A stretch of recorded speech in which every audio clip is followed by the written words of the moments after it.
Behin generoa eta berdintasunaren gaineko kontzeptu batzuk argituta, STEM arloa eta generoa lotuko ditugu.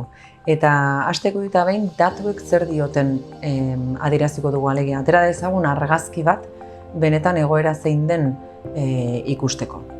Bueno, kasu honetan, Eustaten azterketa baten arabera, 2022-2023an egin zena, emakumeen emaitza akademikoak gizonezkoenak baino hobeak direla, edo hobeak izaten jarraitzen dutela baieztatzen da, eta era berean argi ikusten da genero desberdintasunak daudela irakaskuntza espezialitateen arabera. Alegia, ematen dela segregazio bat irakaskuntza espezialitateen arabera. Hemen ikusi dezakegu adibidez, bai oinarrizko lanbide heziketan, bai erdi mailakoan edo goi mailakoan, informatika eta komunikazioak arloan emakumeen presentzia 15%tik beherakoa dela, eta bereziki erdi mailako lanbide heziketan 8%tik beherakoa, eta aldiz irudi pertsonalari lotutako irakaskuntza espezialitateetan 10-tik 8 edo 9 emakumezkoak dira. Hortaz oso argi ikusten da espezialitatearen arabera emakumeen presentzia nolakoa den. Grafika honetan adibidez, ikusten dugu Zesikeko emakumeen eta zientzia batzordearen garapena nola joan den. Alderaketa bada 2012 eta 2022 artean nolabait bilakaera ikusteko. Grafika honi guraize grafikoa deitzen zaio, hain zuzen abia puntuan emakumezko gehiago daudelako doktoretza aurreko gisa gizonezkoak baino, baina ikerketaren ibilbidean aurrera egiten duten heinean, gero eta gizonezko gehiago daude eta gero eta emakumezko gutxiago, ez? Eta horregatik deitzen zaio guraize grafikoa, azkenean guraizen simbologia hori edo estetika hori duelako. Eta berdina gertatzen da unibertsitateetan. Eurostatek egindako ikerketa batean, 2022an STEM hezkuntza arloetan titula duten emakumeen 100% agertzen da.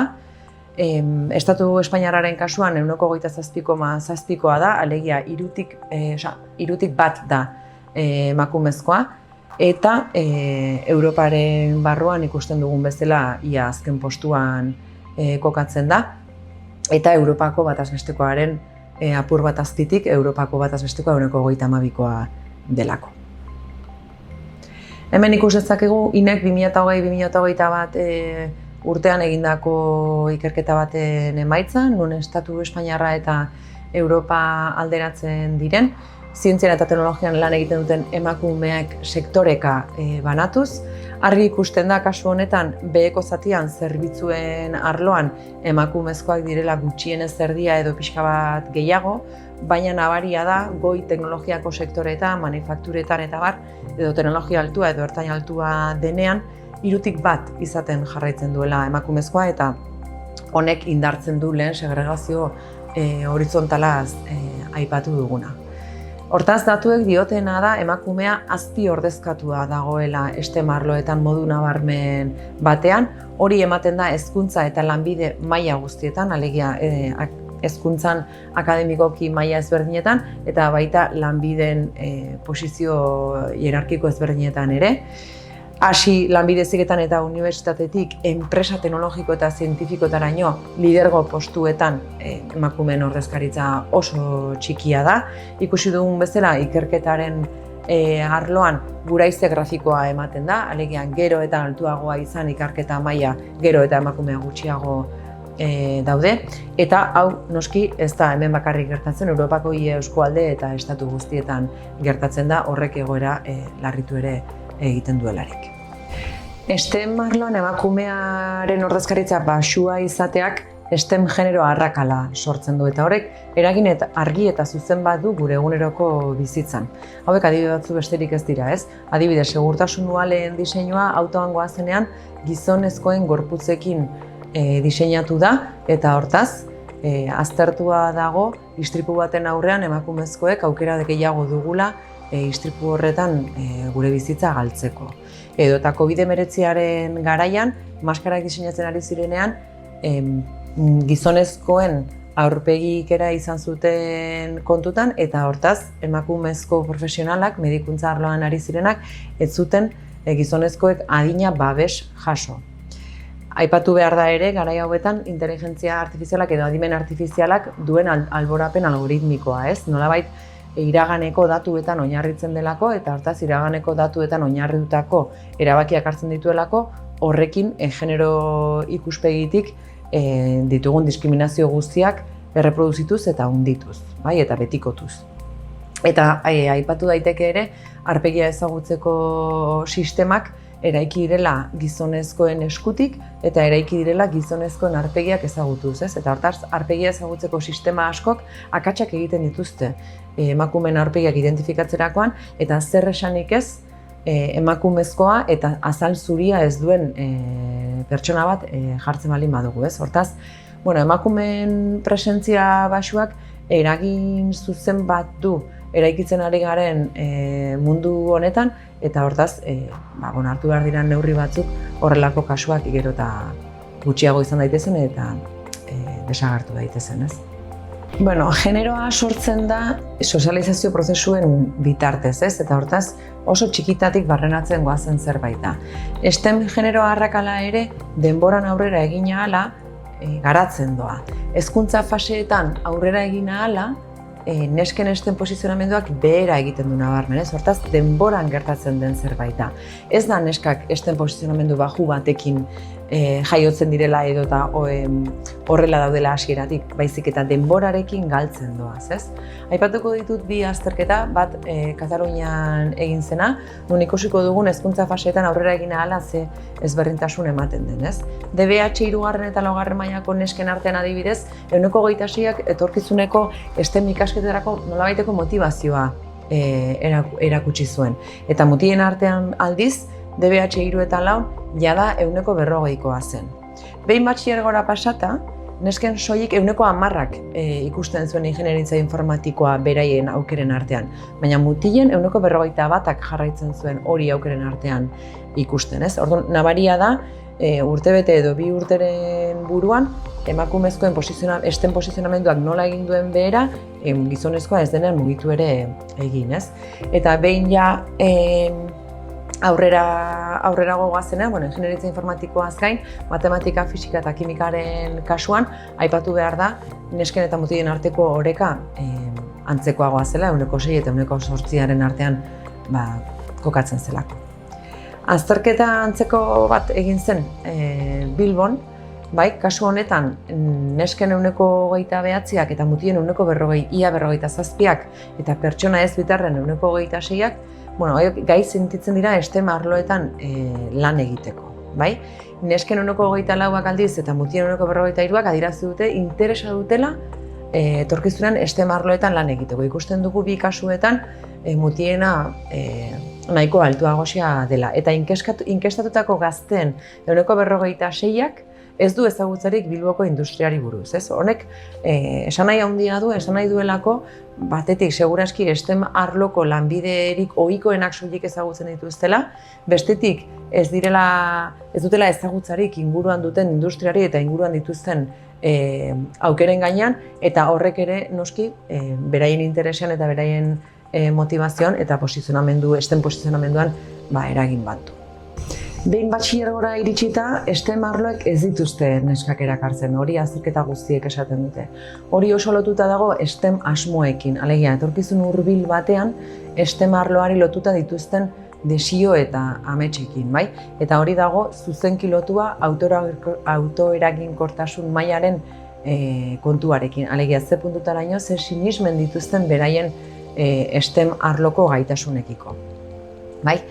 STEM asmoak edozein kasutan generoaren, etniaren eta klase sozioekonomikoaren alborapen handi bat dute, ez da generoarekin bakarrik lotzen den zerbait. Esan genezake adibidez, neskek, generoaren ikuspuntutik, mutilek baino gehiago osasungintza eta biologiari lotutako profesional gisa ikusten dutela euren burua, baina mutilek, neske baino gehiago, teknologia, zientzia eta ingenieritzako profesional gisa ikusten dute beraien etorkizuna. Generotik harago, klase sozioekonomikoari ere referentzia egingo bagenio, eremu behartsuetako mutilek probabilitate handiagoa dute mekanika aukeratzeko, ingenieritza aukeratzeko baino. Eta nesken artean aldiz, Eremu aberatsenetan arkitekturak, albaitaritzak, ingenieritzak estimu asko hobea dute, baina eremu behartsuetara salto egite baldin badugu, nesken artean ile apainketa, erizaintza, estetika laguntzailea eta gixako hauek dute estimu handiagoa. Hortaz ikus dezakegu generoaz harago klase sozioekonomikoak ere alborapen handi bat suposatzen duela etorkizuneko ikasketak aukeratzerako orduan batxilergoan dauden ikasleen kasuan. Honek guztiak eragin zuzena du edo lotura zuzena du STEM autoeraginkortasunarekin, ez? Esan bezala, STEM autoeraginkortasuna da pertsona batek bere STEM gaitasunekiko duen sinismena. Neskek beti dute mutilek baino txikiagoa. Alegia, STEM autoeraginkortasuna nesken kasuan beti da txikiagoa. Euren buruarekiko duten pertzepzioa da ez dutela inbeste gaitasun, edo mutilek baino gaitasun gutxiago dutela, ez? Baita kalifikazio hobeak lortzen dituztenean ere. Eta hau, funtsezko faktore bat da STEM posizionamendu positibo bat sustatzeko. Alegia, gero eta autoeraginkortasun handiagoa sentitu STEM arloan, gero eta gertuago sentituko dira STEM arloetatik eta hortaz posizionamendua positiboagoa eta gertukoagoa izango da. Era berean, genero arrakala honen atzean badago STEM profesionalen estereotipoa, ez? Estereotipo hori gizonezko batena da, printzipio zuria eta superadimentsua dena, ez? Eta estereotipo honek genero arrakala handitzen eta betikotzen du. Orduan, garrantzitsua da estereotipo hau ere deseraikitzen joatea ikasleek benetan etorkizuneko ikasketak aukeratzerako orduan ez dezaten posizionamendu horretan urruntasun gehiago sentitu. Datuek erakusten dute STEM arloan emakumezkoen ordezkaritza oso baxua dela eta horrek genero arrakala bat sortzen duela STEM arloan, ez? Eta horregatik hain zuzen STEMek emakumeak ere behar dituela da lehenengo aldarria. Alegia, gizonezkoekin batera emakumeek ere parte hartu behar dutela STEM arloetan. Ez da gainera genero aniztasunari lotutako eta justizia sozialari lotutako arazo bat edo kontu bat soilik. Genero arrakala horrek, STEM arloko genero arrakalak inpaktu ekonomiko, sozial eta kultural argi bat du. Inpaktu ekonomikoa hitz egingo bagenu, emakume gehiagorekin ikerketen arabera Europar Batasunak 3% igo lezake bere barne produktu gordina 2050erako. Inpaktu soziala aipatzerakoan, STEM arloek lanerako prestatzeaz aparte, arlo pertsonalerako gaitasunak lortzen ere laguntzen digute, ez? Hortaz, badu inpaktu sozial bat, azkenean emakumezkoak uzten ditugulako bizitza pertsonalerako gaitasunak garatzen diren eremu batetik aparte. Era berean, inpaktu sozial horretan aipatu behar da genero berdintasunaren paradoxa, non adierazten den gizarte aberatsenen eta berdinzaleenetan emakumeek paradoxikoki nola duten STEM titulu bat lortzeko aukera gutxiago. Baina edozein kasutan, aipatu dudan bezala, inpaktu soziala ulertu behar dugu STEM arloak ez gaituelako bakarrik bizitza profesionalerako prestatzen, baizik eta bizitza pertsonalerako ere gaitasun batzuk garatzen laguntzen digulako. Eta azkenik inpaktu kulturala dugu.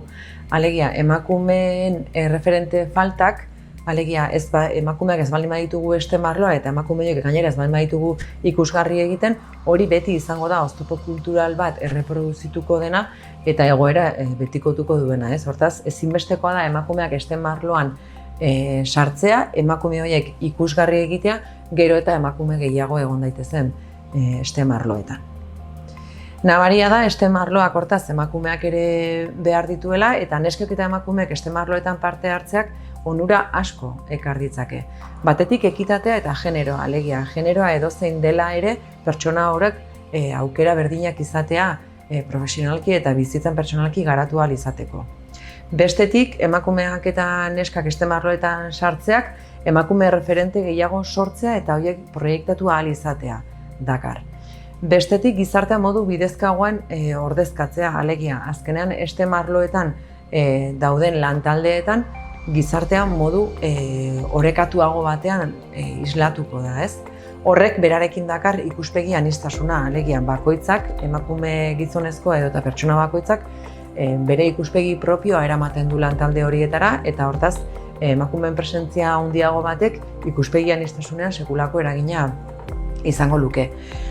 Hortaz aparte, STEM arloak gero eta profesional gehiago behar dituenez, eskari horri erantzuteko aukera emango liguke. Eta lehen aipatu dudan bezala, inpaktu ekonomiko positiboa izango luke. Hortaz, emakumeak STEM arloen parte izateak, onura hauek guztiak izateaz aparte, badakar nolabait STEM arloetako diseinu, garapen eta prozesu guztietan emakumearen ikuspegia, emakumearen aniztasuna, gizartearen isla orekatuago bat ekartzea, eta horregatik STEM arloan dagoen genero arrakala murrizten lagunduko luke. Egia da emakumeen ordezkaritza bajua dela STEM arloetan oraindik ere, egia da ondorio edo onura oso positiboak ekarriko lituzkela nesken eta emakumezkoen ordezkaritza handiagoa izateak, baina aipatu beharrekoa da ere datuen arabera oraindik ere arazoak daudela STEM arloetan emakumeek beraien tokiari eutsi eta lanbidean aurrera egiteko. Alegia, egun STEM arloetan dauden emakumeek ere zailtasun gehigarriak dituztela bereien tokiari eutsi eta lanbide horretan ibilbidean aurrera egiteko. Horregatik hain zuzen ondorio gisa aipatu nahiko genuke batetik funtseskoa dela hau guztia txikitatik heziz eta kontzientziatuz egitea, bestetik ulertzea intersekzionalitateak, alegia diskriminazio ezberdinen batura bat ez ulertzea, baizik eta diskriminazio ezberdinen erlazio batetik abiatzeak genero desberdinkeriak ulertzen lagunduko digula, eta bestetik erabakigarria dela, esan dudan bezala, STEM arloetan emakume gehiago sartzea, gizartea hobeto islatzeko eta lehen aipatu ditudan onura guztiengatik.